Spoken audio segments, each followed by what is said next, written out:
யாரிடமும் வீழாதவர்கள் மோதினால் யுத்தம் முடிவடையுமா? இது ஒரு சாதாரண யுத்தம் அல்ல.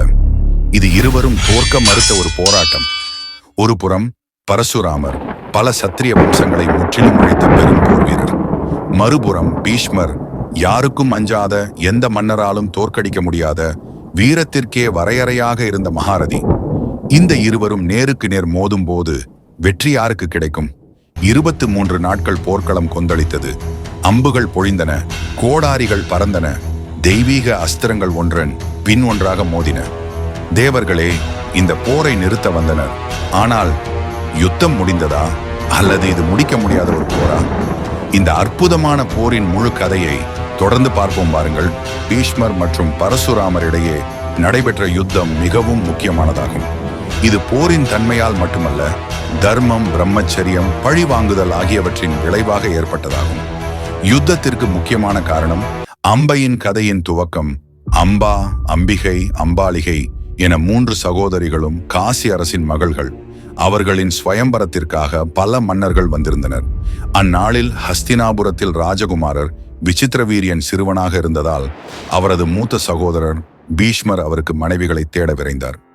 ஸ்வயம்பர நிகழ்வில் பீஷ்மர் யாருடைய விருப்பத்தையும் கவனிக்காமல் தனது வலிமையால் மூவரையும் வாகனத்தில் ஏற்றி கொண்டு சென்றார். அப்போது சால்வ தேசத்தின் மன்னன் அம்பாவை விரும்பியிருந்ததால் பீஷ்மரை நிறுத்த முயன்றான். ஆனால் பீஷ்மர் அவனை தோற்கடித்து மூவரையும் ஹஸ்தினாபுரத்திற்கு கொண்டு வந்தார்.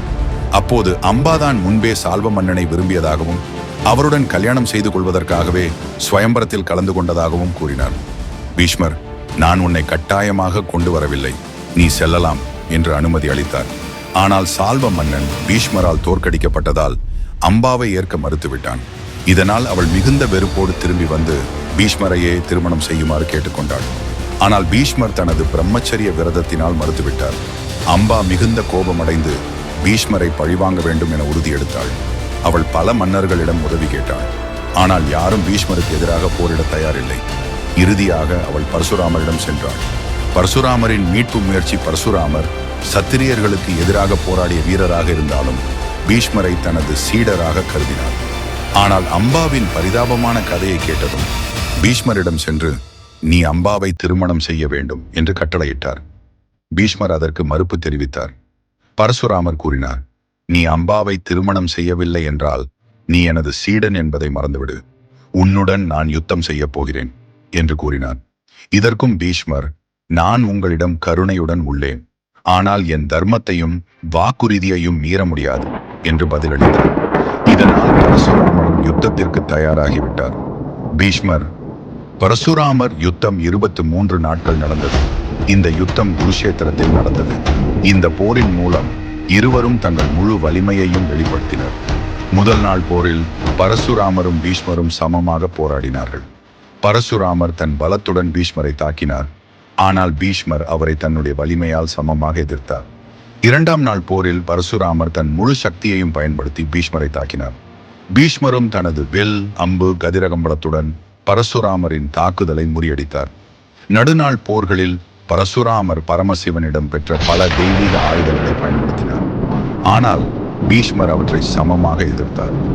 ஒரு நேரத்தில் பரசுராமர் தனது பரசுவை கோடாரி வீசினார். ஆனால் பீஷ்மர் அதனை தவிர்த்து விட்டார். கடைசி நாட்கள் 21ஆம் நாளில் பரசுராமர் பல்வேறு அஸ்திரங்களை எறிந்தார்.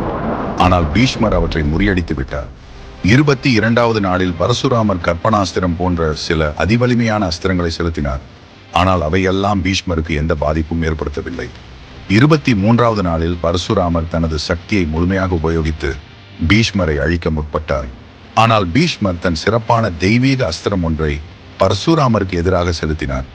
இந்த சமயத்தில் தேவதைகளும் ரிஷிகளும் முந்தி வந்து, இது போதும், யுத்தம் நிறைவு பெறட்டும் என்று கூறினர். இறுதியாக நாராயணனின் திவ்ய வடிவம் தோன்றி, பரசுராமா, நீ வலிமையானவன், ஆனால் பீஷ்மன் அவனுடைய தர்மத்திற்காக போராடுகிறான், யுத்தம் இப்போது நிறைவடையட்டும் என்று கூறினார். யுத்தத்தின் முடிவு பரசுராமர் யுத்தம் வெற்றியடைந்து முடியவில்லை என்பதை உணர்ந்து பீஷ்மரின் வீரத்தையும் தர்மத்தையும் ஏற்றுக்கொண்டார். அவர், நீ மிகப்பெரிய வீரன், நீ என்னை விட வலிமையானவன், நீ உன்னுடைய தர்மத்தை துன்புறுத்தாமல் காத்துக்கொள் என்று ஆசீர்வதித்தார். அம்பா யாரும் பீஷ்மரை தோற்கடிக்க முடியாது என்பதை உணர்ந்து பகைவெறியுடன் தவம் இருந்தாள். இறுதியில் அவள் பகீரதனை வேண்டி பிறவி மாற்றம் பெற்று சிகண்டியாக குருகுலத்தில் பிறந்தாள். கதை கூறும் முக்கிய கருத்துக்கள்: 1.